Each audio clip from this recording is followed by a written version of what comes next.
Okay, so let us now move on to solve the questions that have come out of this topic in the last 10 years of CLAT. So the first one came in CLAT 2012. Principle says injuria sine damnum, that is injury, that is violation of legal right without damage. This is exactly what we've studied in the previous video, nothing too complicated. Facts: X, who was the returning officer at polling booth in Amethi, wrongly refused to register a duly tendered vote of Y in the recent UP elections, even though Y was an eligible voter. The candidate in whose favor Y wanted to vote was declared elected. Give the appropriate answer. This is exactly Ashby versus White. There's no twists, no turns. The direct application of Ashby versus White. Let's look at the options. A, Y can sue X on the ground that he was denied the right to cast a vote, which is a fundamental right.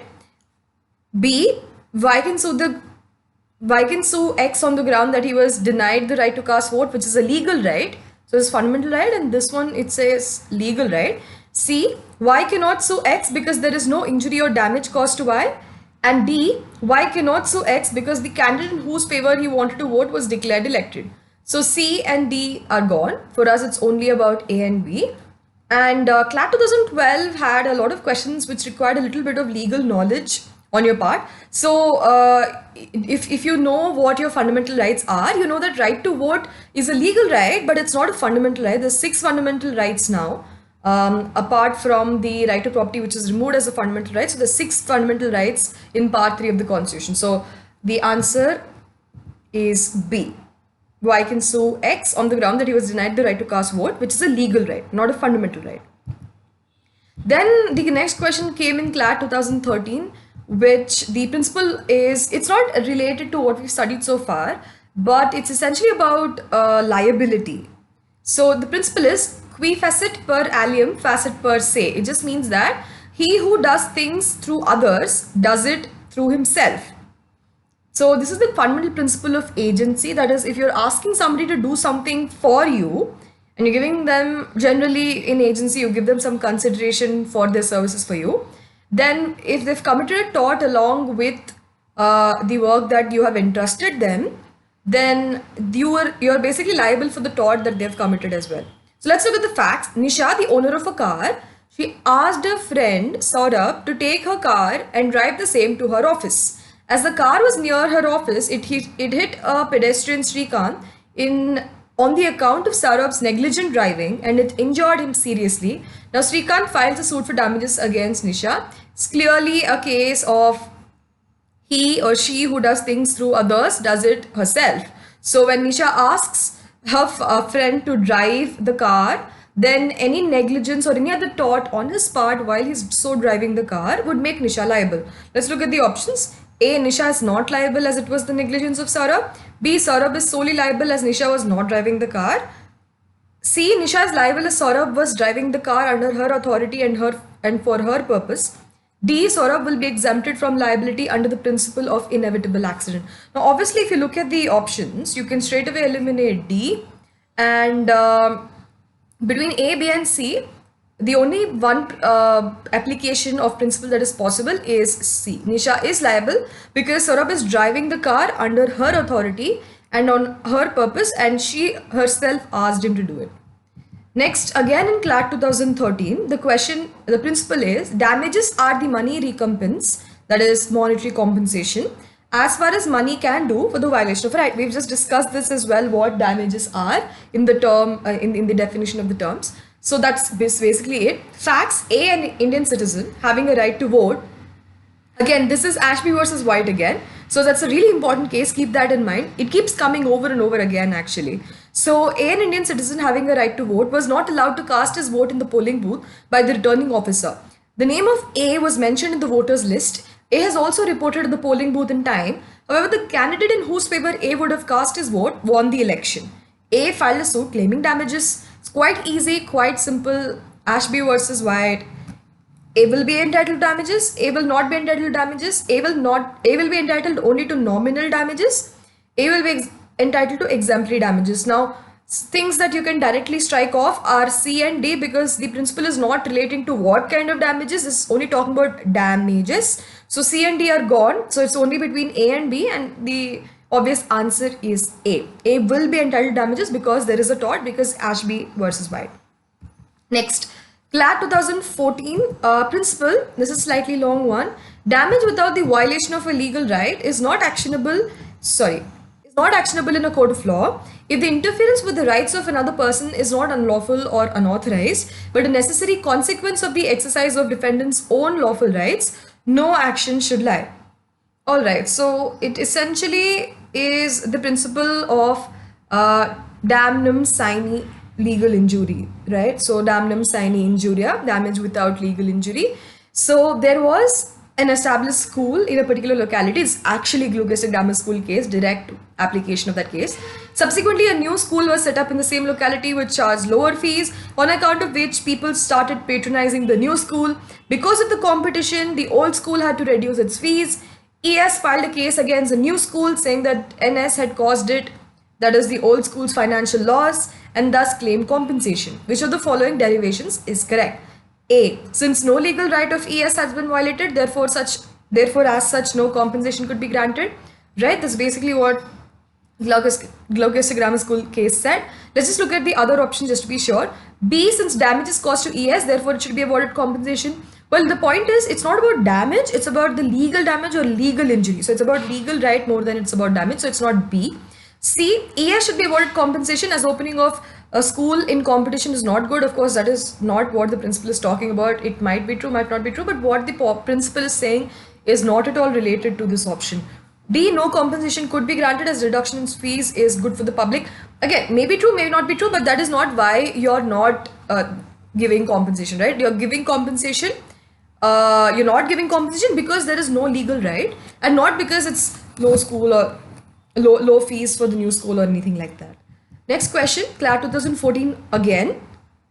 And this is actually Ashby versus White directly. Whenever there's an invasion of legal right, the person whom such right is vested is entitled to bring an action, though he has suffered no loss or harm, no actual loss or harm, and may recover damages, which is compensation. Facts. A was a qualified voter for the Lok Sabha election. However, a returning officer wrongfully refused to take A's vote. In spite of such wrongful refusal, the candidate for whom A wanted to vote won the election. But A brought an action for damages. Which of the following derivations is correct? So again, Ashby versus White, no complications. Just let's see the options. A, since no legal right of A had been violated, therefore as such no compensation could be granted. B, since legal right of A had been violated, therefore compensation should be granted. As you know, this is basically it. So that's the thing, guys. If you already know these cases, if you already know these principles, not only can you read the principles fast, understand them fast, you will be eliminating any extra time taken to read that principle all over again. You wouldn't be having to do that. And finally, you can also predict the kind of cases that will come about, and you will eventually get the answer right. But do make sure that you don't skip over reading the facts or anything, because sometimes the facts of the case are twisted. In these cases, in the topic that we're doing here, the questions are very straightforward, so don't worry about it. But in general, in CLAT 2017, we've seen that even simple principles, they've actually twisted the principles around themselves, and it's generally a little different from the answer that you would otherwise expect. So be careful about that. Let's look at C. No compensation could be granted as A had suffered no loss. That's not true. D, since no fundamental right had been violated, therefore as such no compensation. It doesn't matter whether it's a fundamental right or not, it's only a legal right, so the answer is B. And in CLAT 2015, principle is very simple, injuria sine damnum, which is injury without damage, that is violation of rights even without physical damage. Facts. Sonu, who was a returning officer, again Ashby versus White, at a polling booth, wrongly refused to register a duly tendered vote of Monu, though he was a qualified voter, and the candidate whom Monu sought to vote for was declared elected. And options A, Monu can sue Sonu on the ground that he was denied to cast vote, which is a fundamental right. As you can see, guys, this is actually the ditto question that we just did from CLAT 2015. So it helps a lot in actually doing the previous year papers, because it might just get repeated in the same format. B, Monu can sue Sonu on the ground that he was denied to cast vote, which is a legal right. I mean, we know that this is the answer. Just let's look at the others just to make sure. C, Monu can sue Sonu because there is no injury or damage caused to Monu. D, Monu cannot sue Sonu because the candidate to whom Sonu sought to vote was declared elected. I mean, C and D don't matter. A is not right because it's not a fundamental right, but it's a legal right. So B is the answer. CLAT 2015 again. And this is not with respect to the maxims or the cases. Let's just look at them. The railway authorities allowed a train to be overcrowded. In consequence, a legitimate passenger, Mr. X, got his pocket picked. Choose an appropriate answer. A. Mr. X can sue the railway authorities for the loss suffered. B. Mr. X cannot sue because he had given his consent to travel in an overcrowded train. C. Mr. X cannot sue the railway authorities because there was no infringement of legal right and mere fact that the loss was caused does not give rise to a cause of action. And D. None of the above.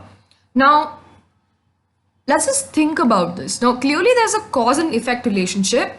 There is a cause, which is overcrowded train, and because of that, probably this guy's pocket got picked. But let's just look at this. Now, if you travel in overcrowded trains or an overcrowded bus and your pocket gets picked, what's your natural reaction? Would you go and file a complaint against the theft, or would you drag the government to court? Right, so keep that in mind. Now, the point is that your legal right to not get stolen from should have been infringed for you to drag the government to court. That does not exist here. You should have that right against the government, not against the thief. But here, your right against theft is generally against thieves at large, right? Now, you can't keep suing the government for all the theft that happens at your home or outside. So the point here is that you can't sue the railway authorities for the loss suffered. Sure, they have been negligent in allowing the train to be overcrowded, but just because that led to a particular act does not mean that you can sue the government for it. It's similarly analogous to it's analogous to the Gloucester Grammar School case, where sure the financial loss was suffered by the school because of a competitor school, but that does not automatically give the school a right to go and sue that school, right? So the answer here is Mr. X cannot sue the railway authorities because there was no infringement of a legal right against the government. He does not have a right against the government, and the mere fact that the loss was caused does not give rise to a cause of action. Next is CLAT 2016. Principle: in case where there is an infringement of legal right, even without any actual loss or damage, the person whose right is infringed has a cause of action. Facts: P was wrongfully prevented by the returning officer from exercising his vote in an assembly election. Again, Ashby versus White. Still, he brought an action claiming damages. Which of the following derivations is correct?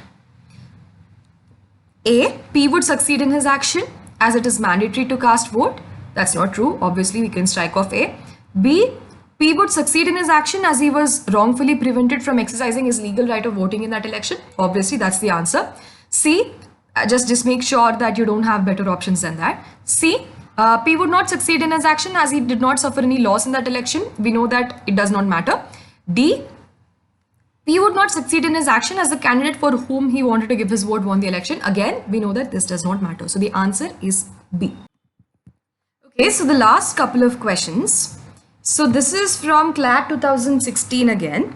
It says, there are certain acts which, though harmful, are not wrongful in law, therefore do not give legal right to bring action in law to the person who suffers from such acts.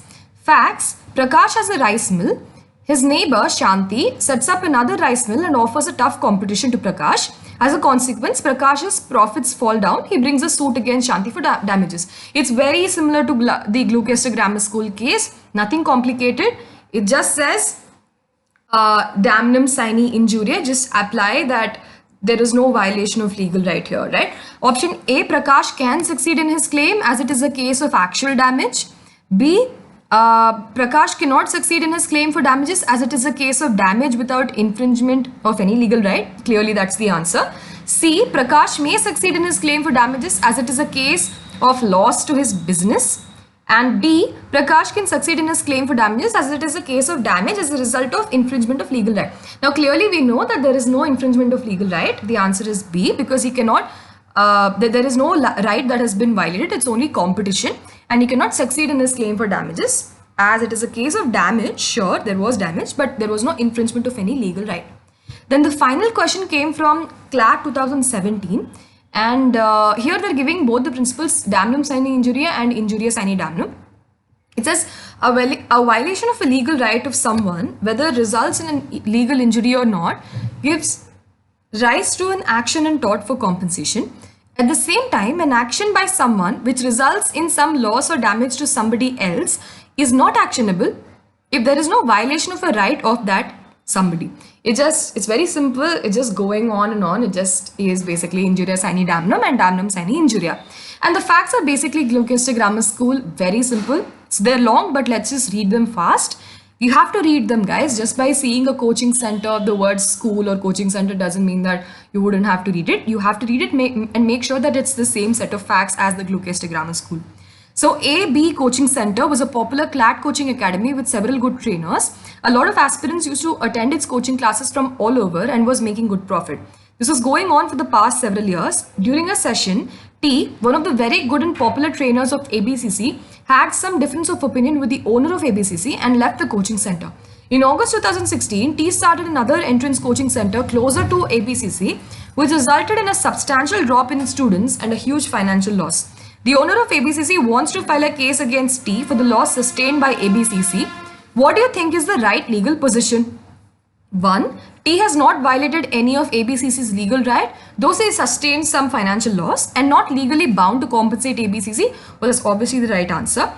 2. T will be liable to compensate the loss to ABCC? No, because there's no legal right that has been violated. It's only competition.